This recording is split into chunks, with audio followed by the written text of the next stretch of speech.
I want to welcome in our guest. Speaking of Washington Commanders, does great work, man. We go. You can check him out, Lockdown Commanders, producer, host, and he covers the Commanders for really SI, Commanders on SI, which we talk to Doc every single week. He does Detroit Lions on SI, so he's an ally. Also served in the U.S. Army, so he's a veteran. So appreciate your service, David. Let's get him in here. We'll talk some ball with him. Let's pick his brain. David Harrison. David? Hey, what's going on, guys? I appreciate the kind words. How are you? Good. I would love to pick your brain, man. We've been talking all week about the Commanders, but to bring on someone that knows it more than any of us do, I'll start with this. Kind of first impressions of the game. You've been kind of, I'm sure, watching film, kind of watching the Lions, seeing what to expect. They haven't played each other this year. But what's kind of your early thoughts on just the matchup? And I've seen a lot of Commanders fans commenting on some of our YouTube channel and some of our social media is like, hey, we're happy to be here. We won a playoff game. It reminds me of the Lions of last year. And then there's a lot of Commanders fans that are like, hey, upset alert. Where are you at, David, with it all? Yeah, I mean, it's funny because there is kind of a sense of like playing with house money. I think that's the phrase that's been thrown around a lot this offseason or this postseason, I should say. Even going into the wild card rounds, like nobody expected the Commanders to be here. So, you know, as far as they get, it's all a good news story and all that stuff. And that's great. Like, and I get the heartwarming part. And don't get me wrong, like whenever this road comes to an end, if it doesn't end with a Lombardi trophy in Dan Quinn's hands, that's the angle I'm going to take on my show as well. It's like, look, this has been a great season regardless of the way that it ends. But make no mistake about it, the Washington Commanders are coming into Detroit looking to get a victory, right? That's the whole point of doing this. So those good feeling stories, you know, those good news stories are gonna end at the locker room door, and they're not gonna make their way in there. Now, that being said, you know, clearly, I mean, this is kind of a no-dust statement. The toughest opponent that the Commanders have faced all season long, and honestly, I'm even gonna they played the Baltimore Ravens, so I'm still gonna say the Detroit Lions are there. Some people will want to say the Ravens were a tougher matchup. I would say, for different reasons that we don't have to cover here, that it's not a tougher matchup. I think this matchup clearly is going to be the true measuring stick. Like, you know, like where is this franchise truly gone in its first year? There's really two outcomes or three outcomes I see to this thing: a large victory for the Lions, a narrow victory for the Lions, or a narrow victory for the Commanders. I don't see a world, and granted, it's, you know, any given Sunday, et cetera, et cetera. I just don't see a world where the Commanders come into Detroit and leave with a 10-point victory, you know, a 9-point, any type of 2-score victory. I just don't see that happening because of what the Detroit Lions have, which is incredibly impressive considering they got 16 dudes on IR. And that's not counting the guys who have been injured that they just held off of IR, hoping they would come back, a la David Montgomery, who's coming back this weekend. So that's kind of where I stand on this thing. Like, it's going to be, you know, the hope is it's going to be a close competition. And obviously every Commanders fan out there is hoping that Jaden Daniels is going to have the ball in his hand in a 1-score game with about 4 minutes left on the clock so that he can try to do what he did against the Buccaneers last week. Yeah, David, I want to ask, one of the biggest things, and honestly the storylines in this game, at least here in Detroit, is the Washington Commanders run defense. And obviously with Jahmyr Gibbs and now David Montgomery coming back, I kind of want to just get a thought, because I haven't really heard from someone, a Washington Commanders, someone who covers the team, in regards to that, just to see maybe, hey, is there something that we're missing on our end? Maybe they're going into the playoffs. It's been a little bit different with the run game defensively with Dan Quinn. But what are your thoughts on that? Do you think they're going to be able to stop the run and maybe just slow down this Detroit Lions running back duo a little bit? Yeah, so stop it. No, slow it down. That's the key, right? And that's what they did against Tampa Bay Buccaneers last weekend. Bucky Irving and Rashad White. They're not Jahmyr Gibbs and David Montgomery, but they're a good warm-up. You know, not to be disrespectful to those guys, but they're just not the same caliber as this Lions backfield is. So it's kind of a good test to go there, cut your teeth in the playoffs against that running game, that running back duo, and it should help you prepare better for this running back duo. It's not going to solve the equation, but the key is going to be for those Commanders' run defense to prevent Jahmyr Gibbs, David Montgomery from just completely taking over this game and just ripping off explosive after explosive after explosive play, not just on the ground, but obviously, as you guys know, also in the passing game for Jahmyr. That is really kind of the trick for this run defense. Like, you look at the stats, and if you stat scout this Washington Commanders defense, you're like, bro, these guys are going to combine for 250 yards, 4 touchdowns, and it's just going to be over by halftime. But the truth of the matter is, this Washington Commanders run defense has runs where they just, and I don't mean individual runs like stretches of the game, where they just don't, they either get out of position, they don't fit, they don't hit a fit right, they don't tackle right, or whatever it is. They just get out blocked sometimes. And those are the moments where a lot of these running backs get big yards. Like, if you look back at Thursday night game against Philadelphia Eagles, week 11, maybe, don't quote me on that right now. Saquon Barkley, outside of 2 massive runs, really didn't have that good of a night against the Washington Commanders. But if you look at the total game stats, you're going to look at it and say, man, Saquon dominated that game. That's not the case. For the Washington Commanders, it's about preventing Jahmyr Gibbs, David Montgomery from dominating the entire game. And when those moments come where they do break off a big chunk play, buckle down, tighten up. Don't let that big play turn into a touchdown. Obviously, hopefully that play itself is not a touchdown, but then tighten down in the red zone or in the upper red zone, and don't let the Lions turn that big play into a touchdown to keep the team in it and not turn those mistakes into big plays. That's really the kind of where the rubber meets the road here. Like the total box score might say one thing, but at the end of the day, if they can make, most of those runs 2-3 yard gains, they're going to be able to keep the team in it. Hey, David, before I ask you anything based on this game, behind you, are those 2 Ohio State helmets? They are 2 Ohio State helmets. Oh, My father is David, from. You're a good my man. father. You're a good man. My father's from Circleville, Ohio, right outside Columbus, Ohio. Dreamt of playing for Woody Hayes back in the day. Raised me to be a Buckeye fan. So Arizona State is my alma mater. So I'm also a Sun Devil fan. But Ohio State is what I grew up cheering for because of that. Good man. I'm a Buckeye fan. Big game Monday, but. Honestly, personally, I think there's a bigger game Saturday. I'm more of an NFL fan than a college fan. You kind of talked about the Commanders' defense. Now, offensively, they're going to have to put up a lot of points because Detroit, I'm sorry, in my opinion, you're not holding them under 30. It's very hard for any defense to do that, but I don't see the Commanders doing that. What do you think their game plan is going to be? Obviously, Terry McLaurin's there, but they're going to need other guys to step up and make plays. So how do you think they're going to try to attack this Aaron Glenn-led defense for Detroit?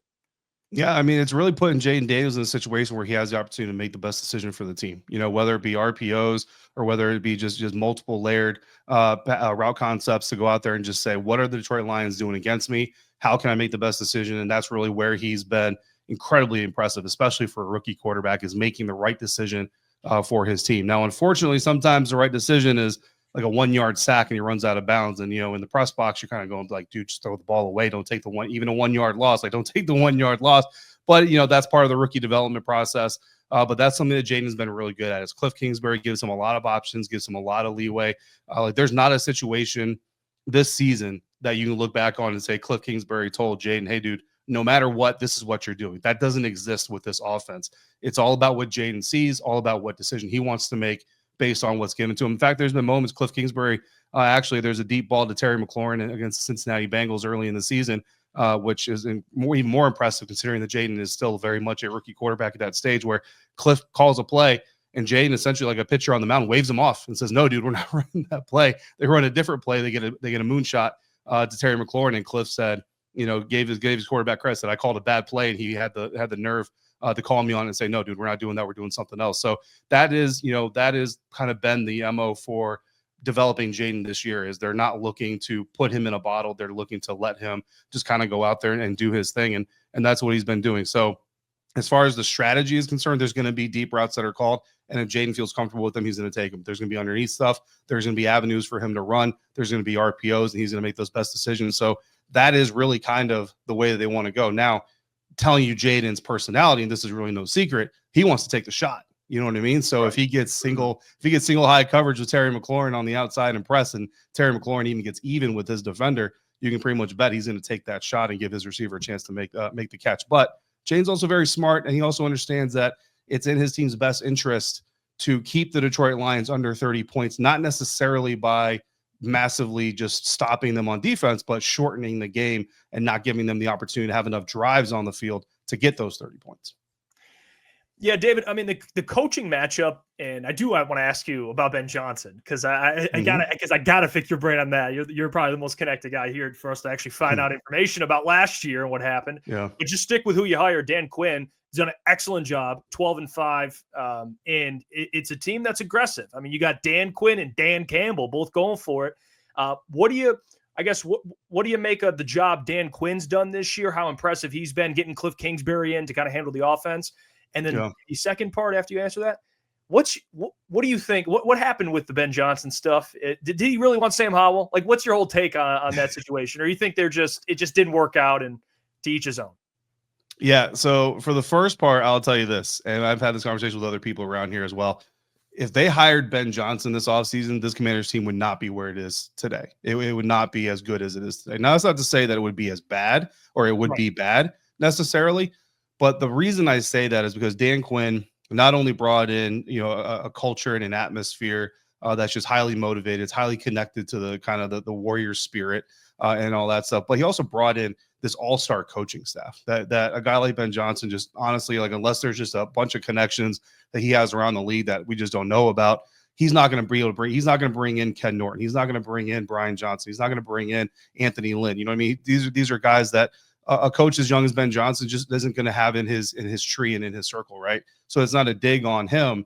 But when you look at the way that this coaching staff is built and the amount of NFL players, I mean, former Detroit Lions quarterback David Blau is on the staff as well. Like, there's just so much experience, and not just experience in the NFL, but experience doing what these guys are doing. And players will tell you, like, look, they can learn from a coach that never did it at the highest level. Dan Quinn himself never did it at the highest level, but it does help when you have people around who have done it. So, if you're a D lineman saying, well, Dan Quinn's never done what I'm being asked to do right now, but Daryl Tapp, who is telling you, hey, we're following this guy because I believe in him. And if you want to believe in me, you're going to believe in him. That helps. And those things matter. And I think that's really been the biggest part of this whole thing to bring. I mean, guys, like, you list any number of reasons that a team might take a step back, right? New head coach that usually don't have amazing success year one. New offensive coordinators don't usually have amazing success right off the bat with their new teams. Rookie quarterbacks, same thing. 60% plus active roster turnover from this year to last year, or from last year to this year, I should say. Like, all of these things typically stack up and tell you that this team is not going to have a great year. Now, coming off of 4 wins, you still might get 6, and it's an improvement. But you know what I mean? All those things usually come to roost. But this team, from like veteran minicamp, man, like, has really just kind of gelled incredibly. And that is all starting with Dan Quinn. And it started before that, even with Adam Peters, because, look, Dan Quinn was everybody's like 5th, 6th preferred option when you got the list together. Ben Johnson, Mike McDonald, even Aaron Glenn, Bobby Slowick, all these other candidates that were out there. Dan Quinn was at the bottom. The Washington Commanders, when they flew him in for his interview, they flew him commercial into, I think it was Reagan. They flew him into Reagan, and they didn't have a team escort waiting for him. Like, Dan got to the airport, had to get himself to the interview. So, like, even that was kind of taken as a perception of, like, okay, you're giving him an interview, but obviously you're not really and I don't know all the details behind that, so I don't want to get too crazy with that story, but like, there's just this big kind of like feel that he wasn't, necessarily at the top of that list. So then when he gets hired, a lot of people are kind of confused. But then, man, I'll tell you what, his introductory press conference, I sat there in that auditorium, and I mean, by the time it was done, I was ready to hit the gym, try to get back in shape, and take my 40-year-old self out there on the field for a tryout. You know what I mean? Like, and I've been hook, line, and sinker ever since then. And the great thing about DQ is everything he has said to us in a press conference or in a one-on-one or a side conversation, there's evidence of it on the practice field, the game field, or in the locker room. And I've been around a few coaches doing this job, and that's not always the case. You would think it would always be the case, but it's not always the case.